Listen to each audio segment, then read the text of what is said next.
welcome back to another episode of Unelegant Days, or the second episode.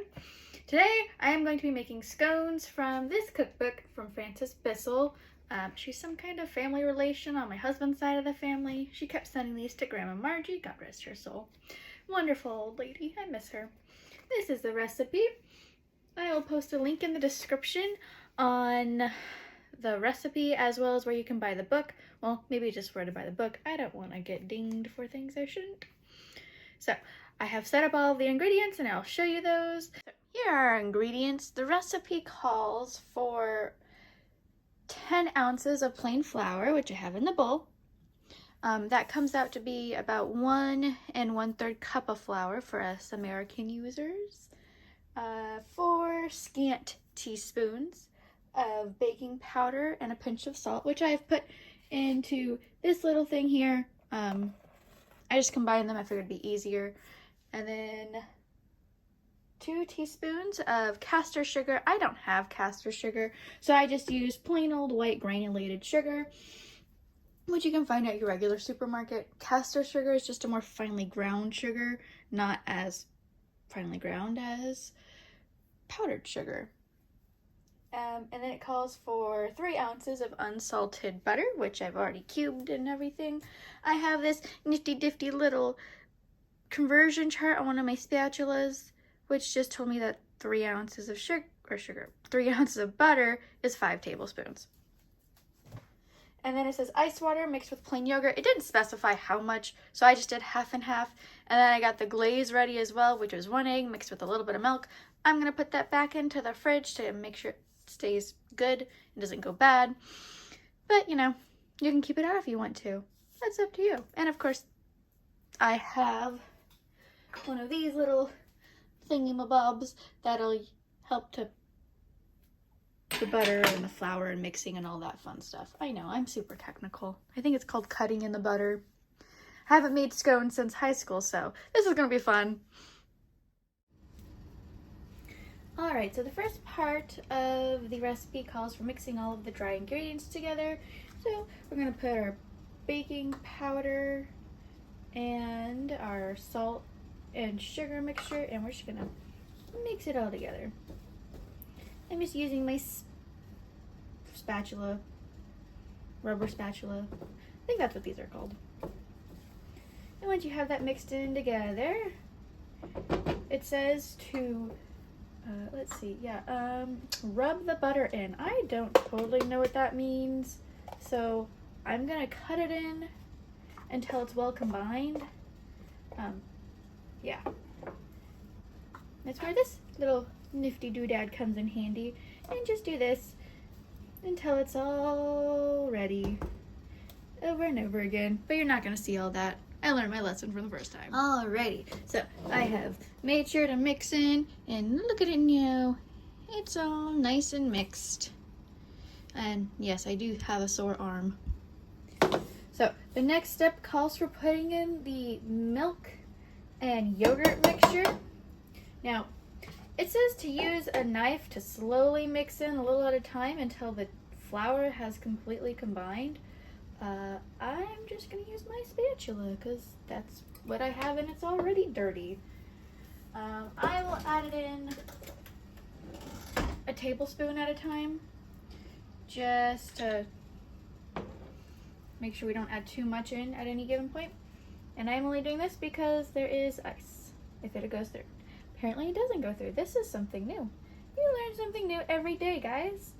Every day. Not doing that again. Don't do that. So we're going to put in, I'm actually going to do 2 tablespoons. 2 tablespoons. And mix.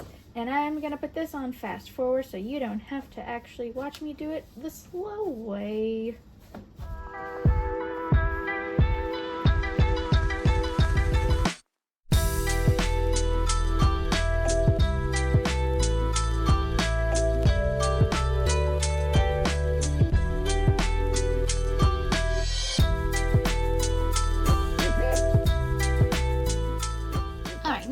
Combined, this is about how much I had left over when I did my half and half mixture. I did use Greek vanilla yogurt, but that's only because that's the only yogurt I have in the house at the moment. So I'm assuming it's going to be a little bit more on the sweet vanilla-y side. So the next step calls for putting it onto a lightly floured baking surface. Or not baking surface, a lightly floured surface. Right. Lightly floured working surface, as again I used my cookie sheet because I like easy cleanup. So we're going to put this onto here. That was a lot easier than I thought it was going to be. All right. And there you go. And then while we're doing this whole kneading process, I'm actually going to start the oven at 350. That is 180 degrees Celsius for those of you who use Celsius. So 350 Fahrenheit. And then it says to knead the dough. So we are going to knead the dough. And pat lightly to make a smooth round. So if I can actually make a nice little round, we will do that. But if not, you know, no big deal.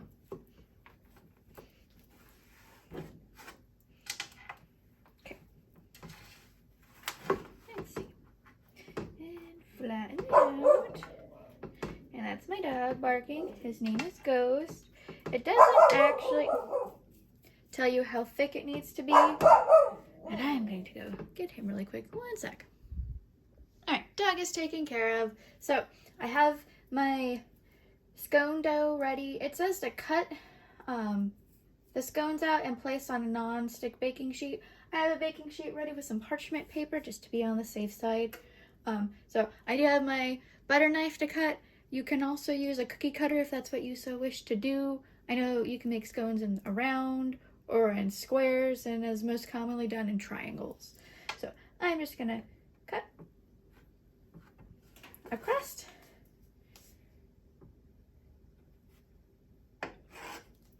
Make little tiny triangles. Again, it didn't actually, they're not even. Sorry about that. It didn't actually tell me how thick the dough needs to be.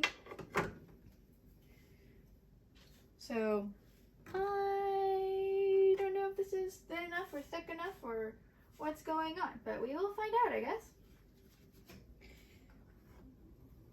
So this recipe actually makes only 8 scones. Yeah, I definitely did not cut these even. Here we go. And she has a whole story on there on why she only does 8 scones.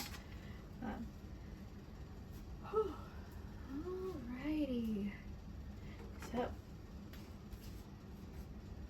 now we're gonna move this baking sheet out of the way and bring our other baking sheet in. And voila!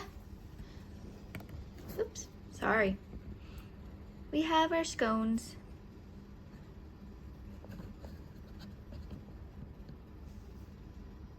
There we go. Thought I was gonna knock it over for a second. Sorry about that, guys. So now I'm gonna grab the egg mixture that I had pre-made earlier that you saw at the beginning of the episode. I'm gonna grab my handy dandy brush, remix it really quick. And we're just gonna brush the top of the scones. I really should have started the oven sooner, since it doesn't actually take that long to get the scones ready and mixed up. But you know, you live and you learn.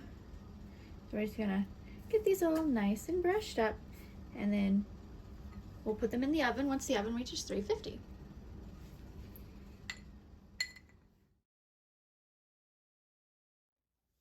Alright, so our oven is now at 350 degrees, so I'm just going to plop these in the oven.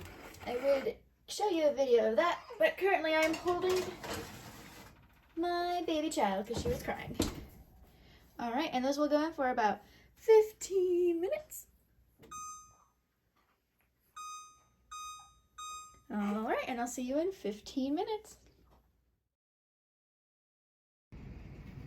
Alright, so now all the scones are nice and done, and they're nice and soft on the inside and smell amazing. So I didn't show them being taken out of the oven because, I mean, we all know what food looks like coming out of the oven. It looks the same as when it's sitting in a bowl, ready to be eaten. So I did make myself a scone. I put some butter and some strawberry jam on it because I wanted to try it that way. And I'm going to try it now because you can't have a cooking video without trying the food you make.